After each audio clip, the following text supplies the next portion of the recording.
Good morning, students. Today I will tell capacity of the capacitance topic in physics class 12. देखिए capacity होती क्या है। Capacity का मतलब ये होता है कि एक ऐसा पॉट, ठीक है, जिसमें जैसे कैपेसिटी क्या कहते हैं कि आपकी कैपेसिटी कितनी है।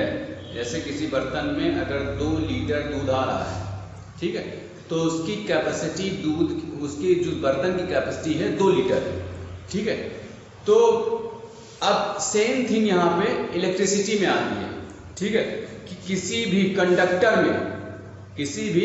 कंडक्टर में इलेक्ट्रिक चार्ज होल्ड करने की जितनी एबिलिटी हो, ठीक है, जितनी है इलेक्ट्रिक चार्ज होल्ड करने की एबिलिटी होती है, वही उसका इलेक्ट्रिकल कैपेसिटेंस कहलाता है, ठीक है। तो इलेक्ट्रिकल कैपेसिटेंस के बारे में देखिए, इलेक्ट्रिकल कैपेसिटेंस, ठीक है। इलेक्ट्रिकल कैपेसिटेंस का मतलब ये हो गया कि द इलेक्ट्रिक चार्ज, ठीक है, इन एनी कंडक्टर, ठीक है, इलेक्ट्रिक चार्ज किसी भी कंडक्टर में होल्ड करने की जितनी उसकी एबिलिटी होती है वह इसकी इलेक्ट्रिकल कैपेसिटेंस कहलाती है। तो लिखेंगे क्या, the electrical capacitance, the electrical capacitance of a conductor,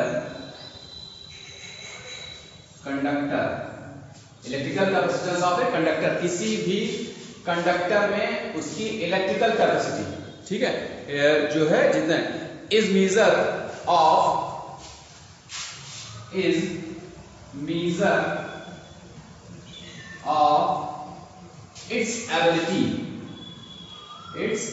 ability of electric charge,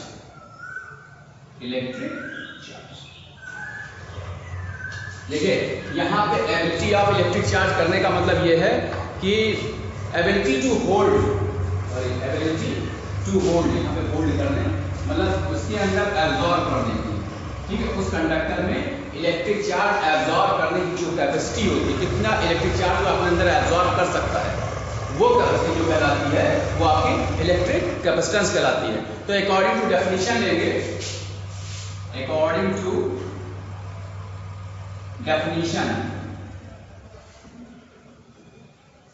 definition का मतलब ये हो गया, electric charge is directly proportional to the potential of the electric charge, ठीक है, electric charge is directly proportional to the potential of the conductor, ठीक है।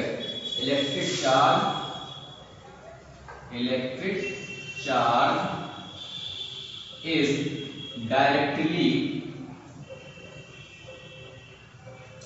Directly proportional to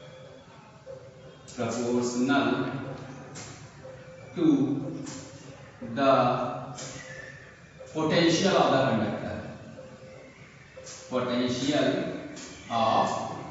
conductor, ठीक है। मतलब इलेक्ट्रिक चार्ज Q E, ठीक है, सीधी सी बात है, जितना उसके पास चार्ज होगा उतनी ही उसके अंदर उसके कार्य करने की पोटेंशियल होगी, उसके अंदर जो स्ट्रेंथ होगी और स्ट्रेंथ ऑफ द वर्क वो चार्ज पे डिपेंड करता है, ठीक है। और चार्ज कितना होगा, जितनी उसकी कैपेसिटी होगी, जितना उस कंडक्टर में उस चार्ज को होल्ड करने की कैपेसिटी होगी, दैट्स नोन एज कैपेसिटेंस, ठीक है। इसीलिए Q प्रोपोर्शनल टू V लिख दिया। अब उसकी कैपेसिटी पे कितने चार्ज वो अपने अंदर एब्जॉर्ब करके रख पाएगा, ये उसकी कैपेसिटी पे डिपेंड करता है। तो Q is equal to CV हो जाएगा। अब C क्या शो कर रहा है कि उसमें इलेक्ट्रिक चार्ज कितनी होल्ड करने की कैपेसिटी है, कितनी एबिलिटी है, ठीक है। तो C की वैल्यू क्या हो जाएगी, C is equal to Q/V, ये हो, ठीक है। और इसकी जो यूनिट होती है, ठीक है, the unit of the capacitance,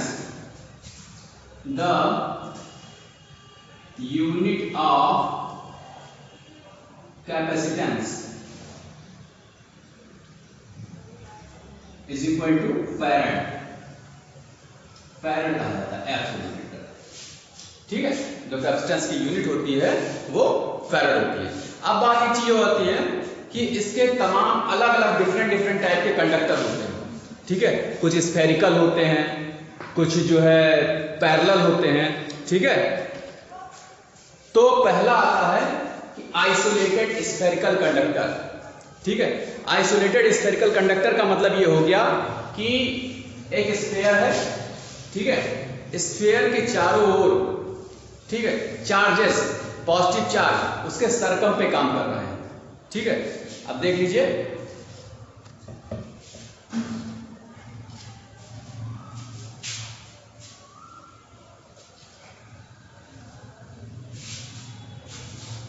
तो कैपेसिटेंस ऑफ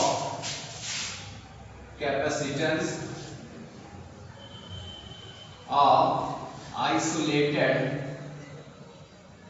स्फेरिकल कंडक्टर, ठीक है। मतलब एक स्फेरिकल कंडक्टर है, ठीक है, उसमें कितनी कैपेसिटी होगी चार्ज अब्सॉर्ब करने की। तो देख लीजिए, जैसे स्फेरिकल कंडक्टर की बात हो रही, सीधी सी बात, स्फेयर होगा, ये देखिए स्फेयर होगा,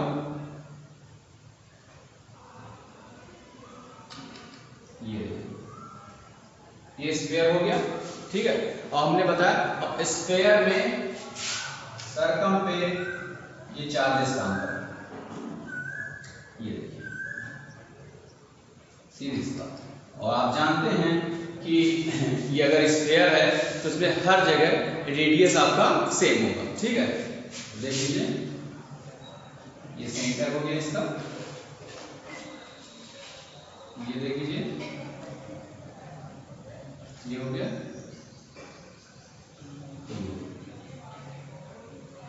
ठीक है।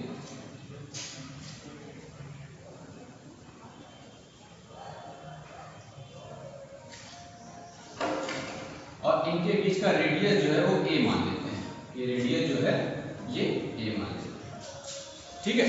अब और ये चारों सर्कम पे प्लस q चार्ज काम कर रहा है, ठीक है। अब बात यहाँ ये पैदा होती है, पोटेंशियल कितना होगा इस स्फेरिकल कंडक्टर का, पोटेंशियल कार्य करने की जो वर्किंग स्ट्रेंथ कितनी होगी, तो वो निकाल लें, तो ठीक है। तो potential of the spherical conductor, potential of the spherical conductor, ठीक है। तो V इज इक्वल टू क्या हो जाएगा, 1/4πε0 इंटू Q अपॉन रेडियस क्या है, ये हो जाए, ठीक है। तो अब कैपेसिटी निकाल लें, तो capacitance of the spherical conductor, capacitance of isolated spherical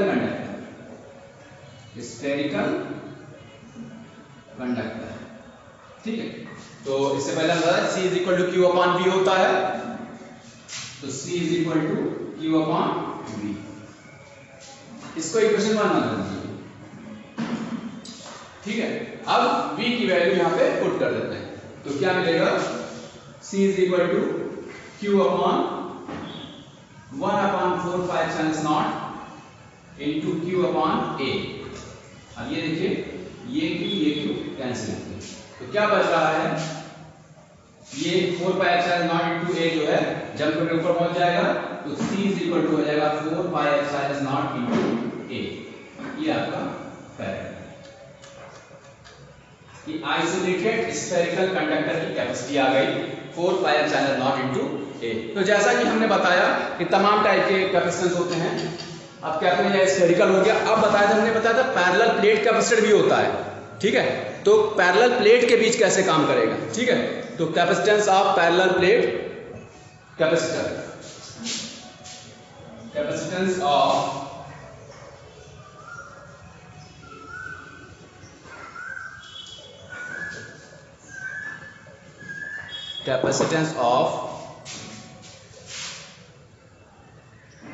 capacitance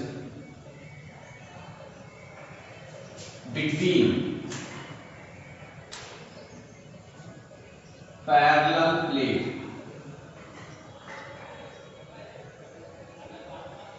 capacitor,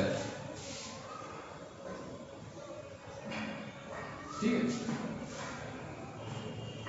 मतलब दो पैरेलल प्लेट, ठीक है, इनके बीच जो कैपेसिटी होगी वो क्या होगी, ठीक है। तो आप देख लीजिए दो पैरेलल प्लेट है तो सीधी सी बात है, दो प्लेट होंगे तो एक पे पॉजिटिव चार्ज होगा, एक पे नेगेटिव चार्ज होगा। देख लीजिए, ये देखिए दो प्लेट है, ठीक है, एक पे पॉजिटिव है और एक पे नेगेटिव है। इस पे पॉजिटिव है,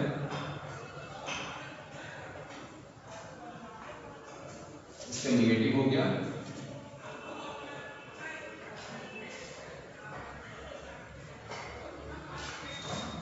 ये हो गया, ठीक है। अब यहाँ पे अर्थ काम करेगा, इससे नेगेटिव साइड का अर्थ काम करेगा,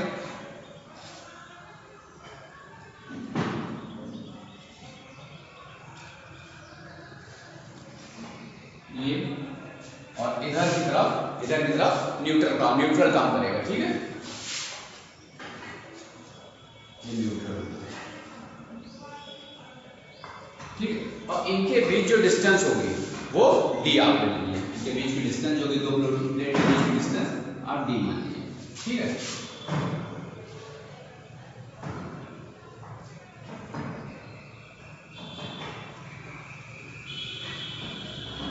ये, ठीक है।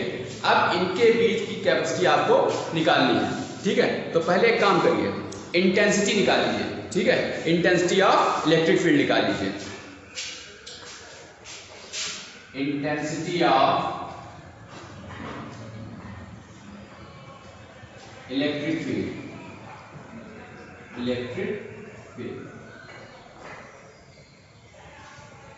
देखिए इंटेंसिटी ऑफ इलेक्ट्रिक फील्ड निकालेंगे कैसे।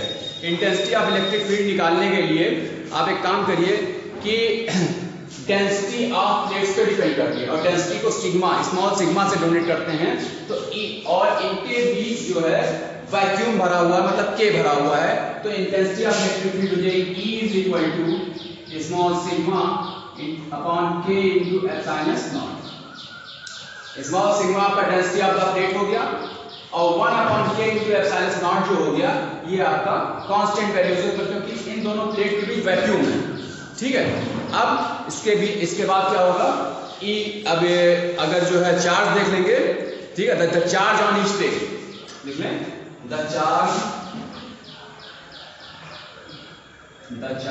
ऑन ईच प्लेट, मतलब दोनों प्लेट्स पे अलग अलग पे चार्ज कितना होगा, ठीक है। तो भाई सीधी सी बात है, ये उनके इस पे डिपेंड करता है एरिया पे, ठीक।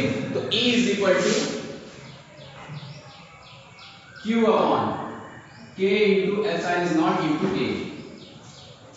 यहाँ पे डेंसिटी रखी थी, अब डेंसिटी हमने खत्म कर दी है, अब डेंसिटी से प्लेट पे चार्ज की बात हो रही है तो Q रख दिया, और जितना एरिया होगा, एरिया मतलब प्लेट में L इंटू B होता है, कोई भी प्लेट लेंगे तो उसमें लेंथ ऑफ प्लेट होगी, तो उसके एरिया पे डिपेंड करता है, जितना एरिया, मतलब सीधी सी बात है, जितना एरिया जितनी स्पेस होगी उतने ही चार्ज उसमें फैलेंगे, ठीक है। जितनी चौड़ी लंबाई प्लेट होगी, प्लेट लंबाई चौड़ाई का मतलब एरिया जितना होगा उतना ही चार्ज पे होगा, तो इसीलिए Q अपॉन A पे डिपेंड करता है, मतलब डेंसिटी जो हो जाएगी वो Q अपॉन A के इक्वल हो जाएगी। तो लिखते हैं if density is equal to Q upon A, ठीक है, डेंसिटी आपका मटेरियल कह सकते हैं, ठीक है, Q अपॉन A हो जाएगी, ठीक।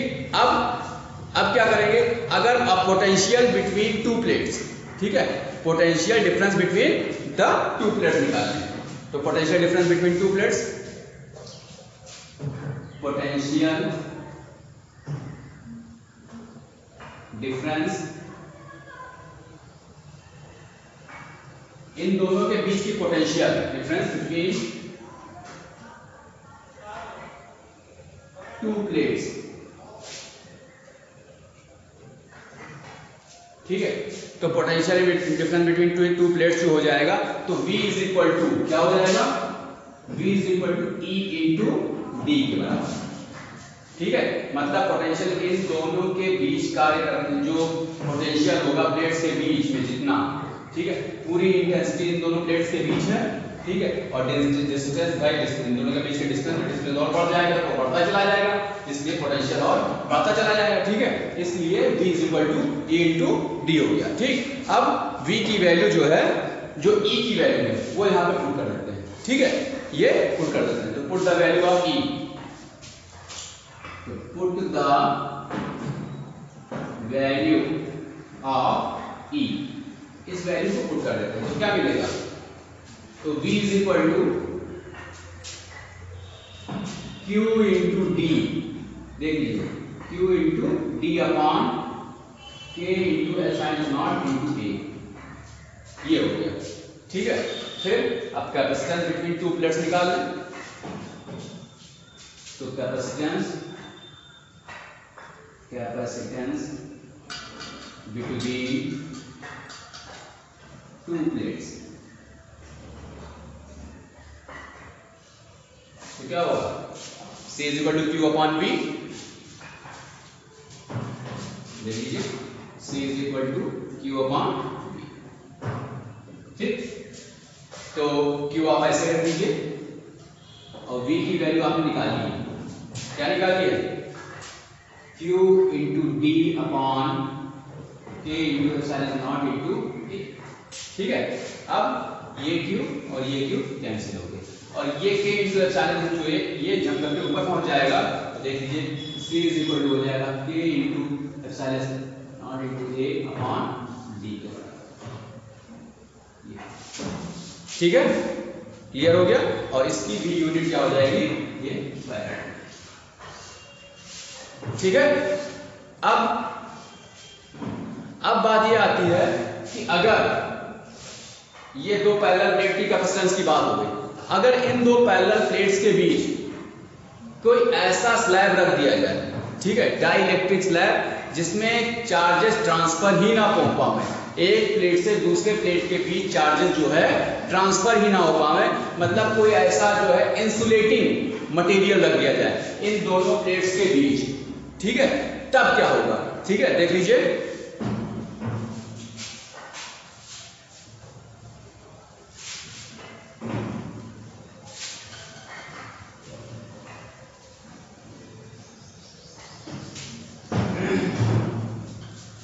इसमें क्या होगा, तो पैरेलल प्लेट कैपेसिटेंस ऑफ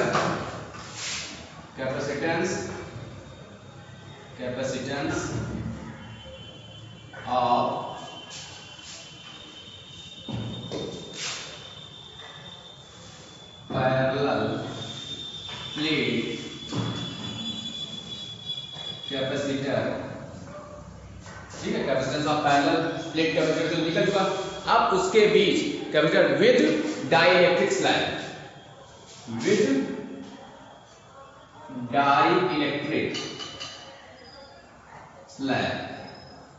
ठीक है, इन दोनों प्लेट्स के बीच अगर डाइलेक्ट्रिक स्लैब मतलब इंसुलेटिंग मटेरियल कोई रख दिया जाए, ठीक है, डाइलेक्ट्रिक स्लैब का मतलब ये हो गया इंसुलेटिंग मटेरियल कोई रख दिया जाए बिटवीन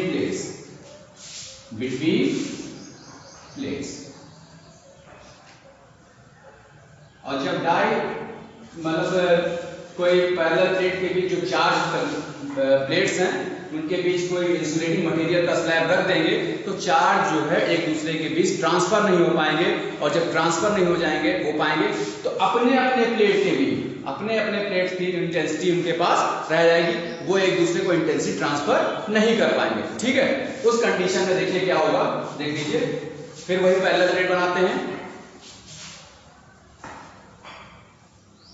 ये देखिए, ठीक है, इस पे पॉजिटिव चार्ज रख देंगे और इस पे नेगेटिव चार्ज रख देंगे, ये देख लीजिए, इस पे पॉजिटिव चार्ज हमने रख दिया और इस पे नेगेटिव चार्ज रख दिया, और फिर जैसा कि हमने बताया कि इन दोनों प्लेट्स के बीच अगर डाइलेक्ट्रिक एंड इंसुलेटिंग मटेरियल कोई रख दिया गया, ठीक है, इंसुलेटिंग मटेरियल रख दिया गया,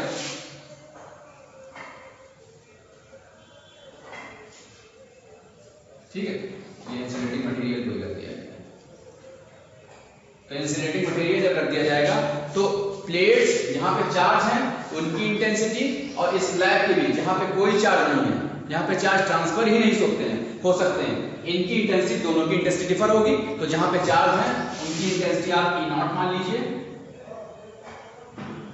ये ठीक है। अब यहाँ पे इंटेंसिटी ई मान लीजिए, ठीक, यहाँ पे इंटेंसिटी जो है वो ई मान लीजिए, ठीक है। ये आपका प्लस क्यू है ये, और यहाँ पे माइनस क्यू। अब आपने आप जानते हैं इससे पहले जब फिगर में मैं बताया था कि डिस्टेंस बिटवीन टू प्लेट जो है डी मान लीजिए। अब ये भी जो इतनी चौड़ाई है ये भी तो कुछ मेजरमेंट करेंगे, ये तो आपकी टी हो जाएगी, ठीक है। अब एक चीज ये बताइए कि ये दो प्लेट्स के बीच जो हमने डाइलेक्ट्रिक स्लैब यहाँ पे रख दिया है, ठीक है, तो जो एरिया बचेगा यहाँ पे डाइलेक्ट्रिक स्लैब, देखिए ये एरिया बच रहे हैं, ये दोनों साइड तरफ एरिया बच रहे हैं, तो इनकी वैल्यू क्या हो जाएगी, इनकी वैल्यू हो जाएगी d माइनस टी के इक्वल, ठीक है। मतलब accepting distance between two plates, accepting the dielectric slab, ठीक है। मतलब डाइलेक्ट्रिक स्लैब को छोड़ के डिस्टेंस दोनों प्लेट्स के बीच जो हो जाएगी वो d माइनस टी के हो जाएगी। तब क्या हो जाएगा, इंटेंसिटी ऑफ इलेक्ट्रिक फील्ड, ठीक है, मैग्नेट लिखेंगे, therefore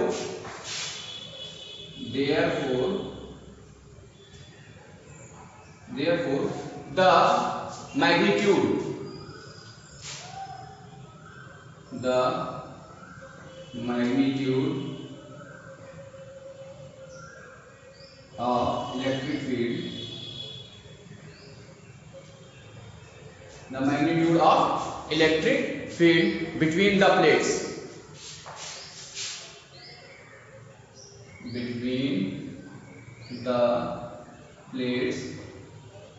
in vacuum। In vacuum करने का मतलब ये है कि जहां पे डाइलेक्ट्रिक स्लैब नहीं है वहां पे कितना होगा, तो e naught is equal to क्या हो जाएगा, e naught is equal to Q upon epsilon a naught into a, ठीक है, समझ में भाई, सीधी सी बात अभी बताया था, e is equal to Q upon a के बराबर, इससे पहले डेरिवेशन में, ठीक है, वही हो जाए। अब जो है magnitude of electric field, magnitude of electric field in the dielectric slab, magnitude of electric field in dielectric slab, ठीक है।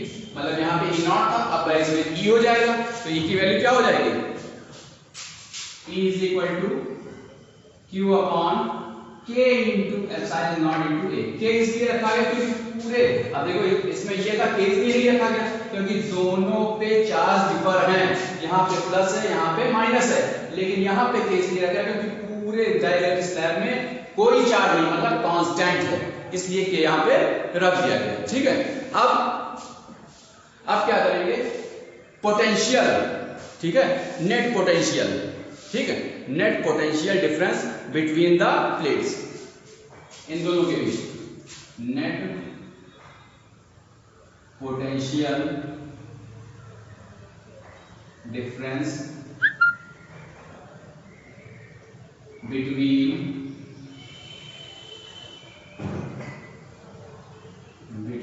The plates, potential difference between the plates, पूरी नेट पोटेंशियल, तो क्या होगा भाई, दोनों जो पोटेंशियल हैं उनको प्लस कर देंगे, तो V is equal to E naught. अब ई नॉट की बात हुई मतलब ये, ठीक है, तो हमने बताया ना डिस्टेंस कितनी हो जाएगी, d माइनस टी हो जाएगी, बताया था ना अभी कि भाई विद डाइलेक्ट्रिक स्लैब जो है d माइनस टी हो जाएगी। अब और E पे इनके बीच, तो इनकी तो T मानी है, प्लस E इंटू टी हो जाएगी, ठीक है, ये इंटेंसिटी जो है ये T हो जाएगी आपकी, ठीक है। अब क्या करेंगे, अब दोनों की वैल्यू E नॉट की और E की वैल्यू यहां से उठा के रख देते हैं, ठीक है। अब यहां लिखते हैं, इसको 1 मान लेते हैं और इसको 2 मान लेते हैं, ठीक है, तो बाई 1 एंड 2 लिख दें, तो बाई 1 एंड 2, ठीक है। अब जब बाई 1 एंड 2 रखेंगे तब देख लीजिए क्या करेंगे, 1 से ई नॉट की वैल्यू उठा कर, तो V is equal to Q upon epsilon naught into a, तो क्या हो जाएगा d minus T plus e की value q upon K into epsilon naught into a into t के बराबर ये। ठीक है, अब देखिए कुछ कॉमन जा रहा है, कॉमन ले लीजिए। कॉमन आपका जा रहा है q into q upon epsilon naught into a. ठीक है, देख लीजिए कॉमन ले लेते हैं। v is equal to Q upon epsilon naught into a ना, कॉमन ले लिया तो क्या बचेगा, यहाँ तो डी माइनस टी बच जाएगा, डी माइनस टी प्लस और यहाँ आपका t अपॉन के बच जाएगा, देख लीजिएगा t अपॉन के, ये ठीक, इतना हो गया। इसके बाद क्या करेंगे, फिर वही चीज कैपेसिटेंस बिटवीन द प्लेट्स। ठीक है, कैपेसिटेंस बिटवीन द प्लेट्स, देखिए इधर कर लेते हैं। तो capacitance between the plates, capacitance between the plates, तो C is equal to Q upon V हो जाएगा, C is equal to Q upon V। ठीक, अब क्या करेंगे, ये V की वैल्यू वहां पे उठा के ट्रांसफर कर देते हैं, तो C is equal to Q upon epsilon naught into A D minus T plus T upon K, ये हो गया। देखिए कुछ कैंसिल हो रहा है, ये और ये कैंसिल हो गया। ठीक है, अब यहाँ पे क्या हो जाएगा, ये एप्सिलॉन ए जो है ऊपर चला जाएगा, देख लीजिए। तो C is equal to epsilon A upon D minus T plus T upon K, ये आता है। ठीक, ओके, थैंक यू। हाँ देखिए, नेक्स्ट है कि कैपेसिटेंस ऑफ स्फेरिकल कंडक्टर। जैसे बताया था कि अभी ये था कि आइसोलेट था, अब इसमें कहा गया है कि अगर दो डिफरेंट रेडियस के, ठीक है, दो डिफरेंट रेडियस के हॉलो मेटालिक स्फीयर ले लिए जाएं, ठीक है, तो उनके बीच जो कैपेसिटेंस पैदा होगा वो क्या होगा। ठीक है, तो ले लें कैपेसिटेंस ऑफ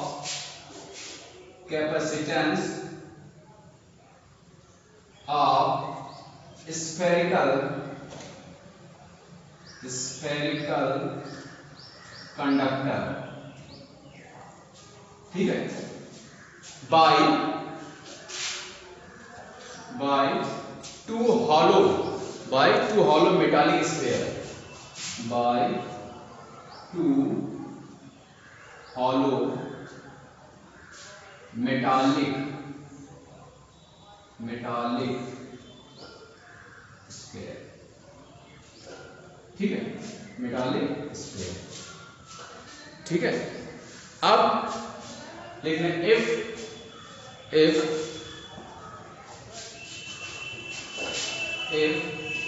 there are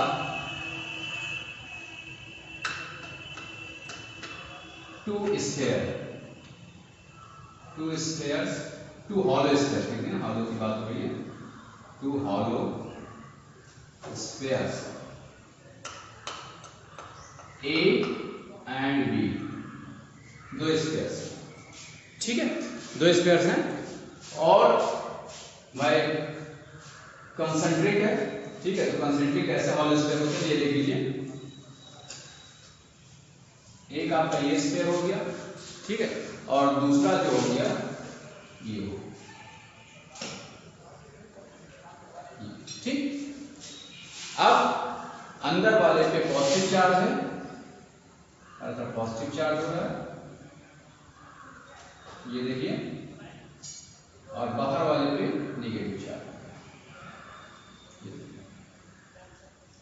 ठीक है, पॉजिटिव और नेगेटिव चार्ज। ठीक है, इसको हमने ए रख दिया, ये वाला ए है आपका, और ये वाला B। ठीक, अब अंदर वाले को हमने A रेडियस मान लिया, ये सेंटर है, इसको A मान लिया, और ये जो हो गया आपका मिडल से ये आपका B रेडियस। ठीक, और यहां से इसका कट लेंगे।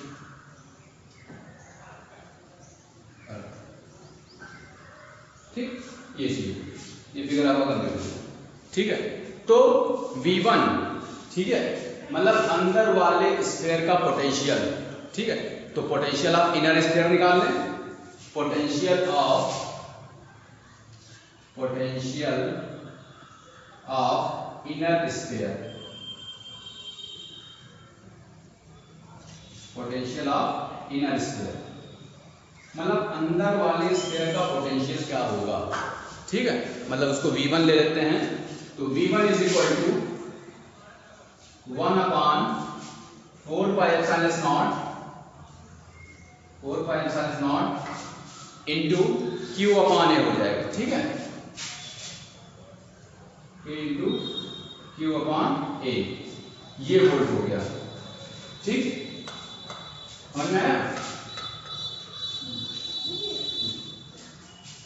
ये आपका इतने वोल्ट हो जाएगा। ठीक है, फिर इसके बाद होता है आउटर स्फीयर, फिर इनर स्फीयर का निकाला। अब आउटर स्फीयर का निकाल लें। Potential of outer sphere, potential of outer sphere, outer sphere की बात आती है तो उसको भाई V2 मान लेंगे।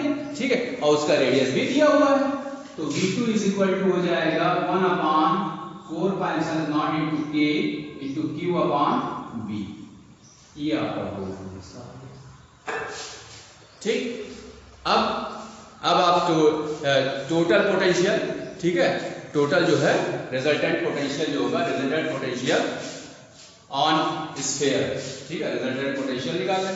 ठीक, रिजल्टेंट पोटेंशियल, इसको इक्वेशन 1 मान लीजिए और इसको इक्वेशन 2 मान लीजिए। ठीक है, हाँ देखिए, तो इसमें जो है नेट पोटेंशियल, रिजल्टेंट पोटेंशियल और resultant potential on sphere A। ठीक है, तो रिजल्टेंट पोटेंशियल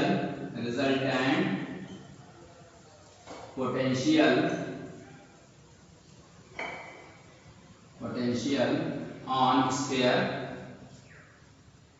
A। ठीक है, अब एक चीज बता दें आपको कि देखिए B जो उसका रेडियस है, जिस पे B रेडियस है उस पे निगेटिव चार्ज काम करना है, तो यहाँ पे आप निगेटिव रख देंगे। ये भाई निगेटिव, देखिए ये आपका B रेडियस इसका है, उस पे निगेटिव चार्ज काम करना है, तो नेट पोटेंशियल जो हो जाएगा B इज इक्वल टू क्या हो जाएगा, V1 प्लस V2 की वैल्यू हो जाएगी। ठीक है, अब जब इन दोनों की वैल्यू रखेंगे तब देखिए क्या होगा, तो B is equal to V1 की वैल्यू हो जाती है 1/4 pi epsilon naught into K into Q upon A plus. ठीक है, अब ये देख लीजिए माइनस लगा हुआ है तो ये माइनस हो जाएगा आपका 1/4 pi epsilon naught into K into Q upon B। ये ठीक है, अब देखिए क्या करेंगे, ये प्लस माइनस माइनस हो जाता है आपका, तो V is equal to 1/4 pi epsilon naught into K into Q upon A plus minus minus 1/4 pi epsilon naught into K into Q upon B। ये हो गया। अब एक चीज देखने वाली बात ये है कि इसमें आपने कॉमन जा रहा है, देख लीजिए कॉमन क्या जा रहा है, तो कॉमन लेने के लिए आप देख लीजिए, तो V is equal to Q upon 4 pi epsilon naught into K।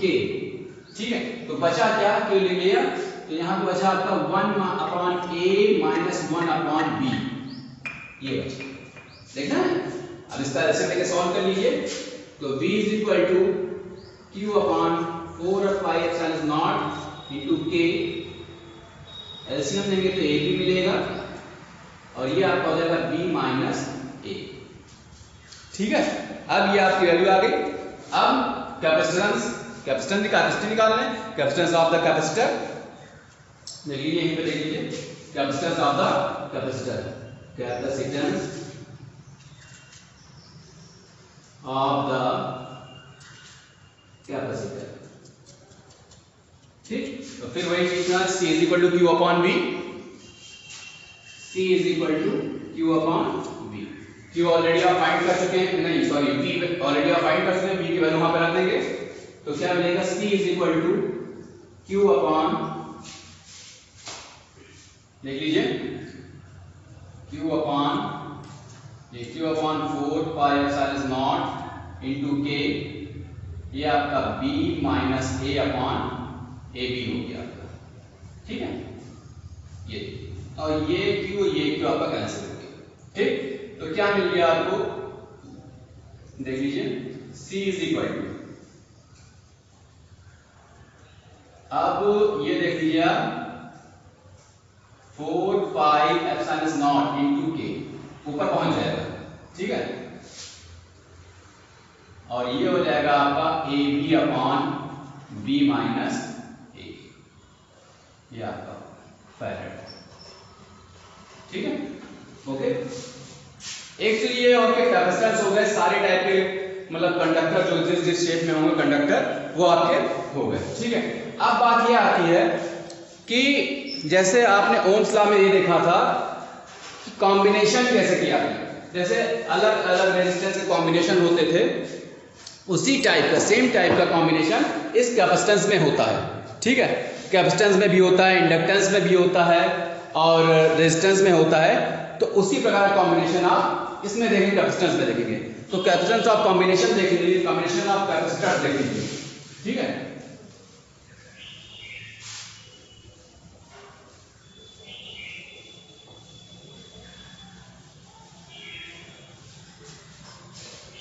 तो कॉम्बिनेशन ऑफ कैपेसिटर, ये देख लीजिए, कॉम्बिनेशन ऑफ कैपेसिटर्स, ठीक है। तो जैसा रेजिस्टेंस में हुआ था उसी टाइप के दो टाइप के कॉम्बिनेशन में हुआ, और इसमें भी होगा। तो पहला होगा इन सीरीज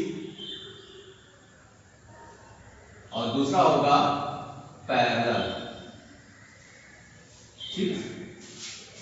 तो आप जानते हैं कैपेसिटेंस में दो टाइप्स की प्लेट होती हैं, एक पॉजिटिव चार्ज के साथ, नेगेटिव चार्ज के साथ। तो एक चीज हमेशा याद रखने वाली बात है कि जब सीरीज में, पहले इन सीरीज ले लेते हैं, ठीक है, इन सीरीज, तो जब किसी कैपेसिटेंस को कंबाइन करेंगे सीरीज में, तो एक कैपेसिटेंस का जो पॉजिटिव होगा वो दूसरे कैपेसिटेंस के नेगेटिव प्लेट से कनेक्ट होगा, ठीक है, और दूसरे सब्सटेंस का जो नेगेटिव होगा वो तीसरे सब्सटेंस के पॉजिटिव से कनेक्ट होगा।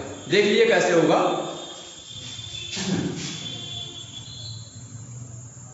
देखिए ये पॉजिटिव प्लेट है, ये नेगेटिव प्लेट है, प्लस Q और ये माइनस Q, ठीक है। फिर इसके बाद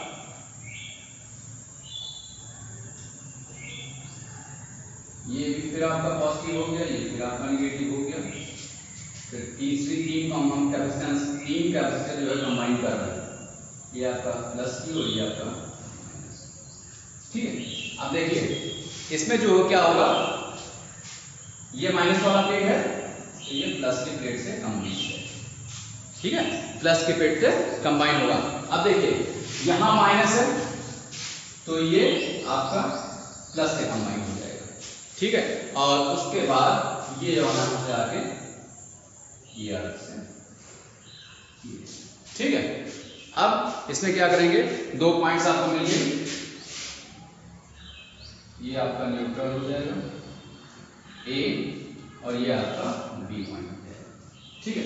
ये आप C1 है आपका पहला कैपेसिटर, ये आपका दूसरा है और ये आपका तीसरा है, और सारे कैपेसिटर के जितने भी अलग अलग कैपेसिटर हैं उनके सबके पोटेंशियल भी डिफर होंगे, ठीक है। मतलब इसका जो होगा वो V1 हो जाएगा, इसका जो होगा वो V2 हो जाएगा, और इसका जो होगा वो V3 हो जाएगा, ठीक है, ये हो, ठीक। तो potential for first capacitance potential for first capacitance.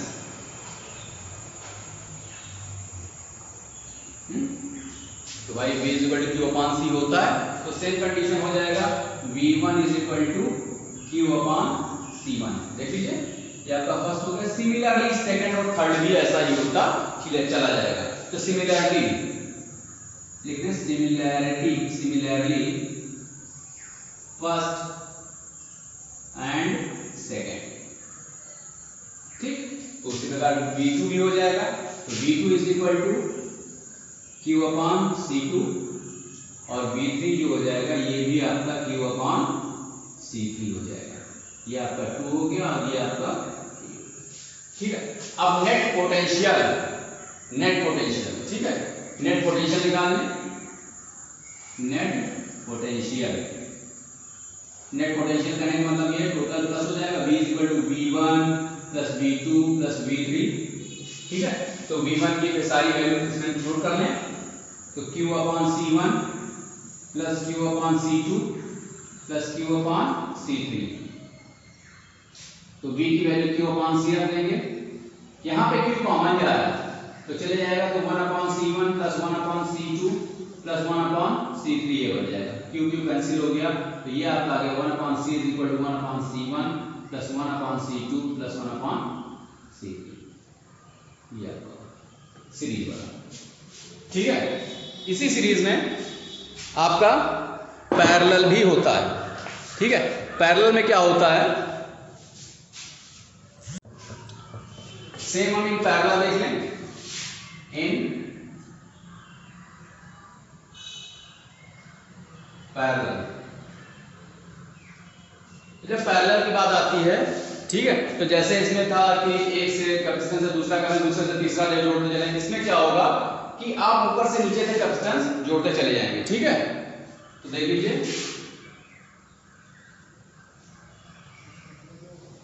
ये देखिए, ये प्लस Q, ये माइनस Q, ये भी आपका प्लस Q, ये माइनस Q, ये प्लस Q, ये माइनस Q। ठीक है, ये आपका C1 हो जाएगा, ये C2 है और ये C3। ये देखिए ऊपर से नीचे की तरफ जुड़ता चला गया। ठीक है, अब इसको जोड़ दें, ये देखिए,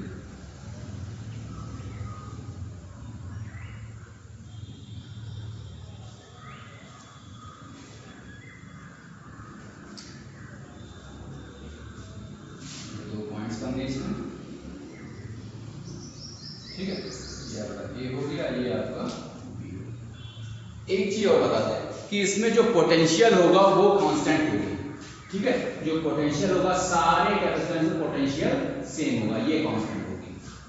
ठीक, अब देख लीजिए जब पोटेंशियल कांस्टेंट हो गई तब क्या होगा। अब क्या होता है, Q is equal to C into V होता है, तो by Q is equal to C into V, तो C की वैल्यू जो हो जाएगी वो Q अपॉन V के बराबर हो जाएगी। ठीक है, तो C1 C2 आप निकालेंगे ही निकालेंगे। ठीक है, समझ में आया। तब इसी प्रकार आपका ये आपका Q1 हो गया, ये आपका Q2 हो गया, ये आपका Q3 हो गया। ठीक है, तो सेम कंडीशन है, तो Q इसी प्रकार, सो Q1 is equal to C1V, ये फर्स्ट इक्वेशन हो गई। Q2 की वैल्यू C2 इंटू V, ये सेकंड इक्वेशन हो गई, और Q3 की वैल्यू C3 इंटू V, ये आपकी थर्ड हो गई। ठीक है, अब पूरे जो कैपेसिटेंस है, ठीक है, पूरी कैपेसिटेंस पे चार्ज कितना होगा, तो नेट चार्ज लेंगे, नेट चार्ज। तो Q इज इक्वल टू हो जाएगा Q1 plus Q2 plus Q3। ठीक है, तो Q की वैल्यू C यहां पर रख दें, और यहाँ पे C1V हो जाएगा प्लस C2V हो जाएगा प्लस C3V हो जाएगा। CV, अब V कॉमन लेते हैं, तो C1 plus C2 plus C3, तो ये भी कैंसिल, तो C इज इक्वल टू हो गया C1 plus C2 plus C3। ठीक है, थैंक यू।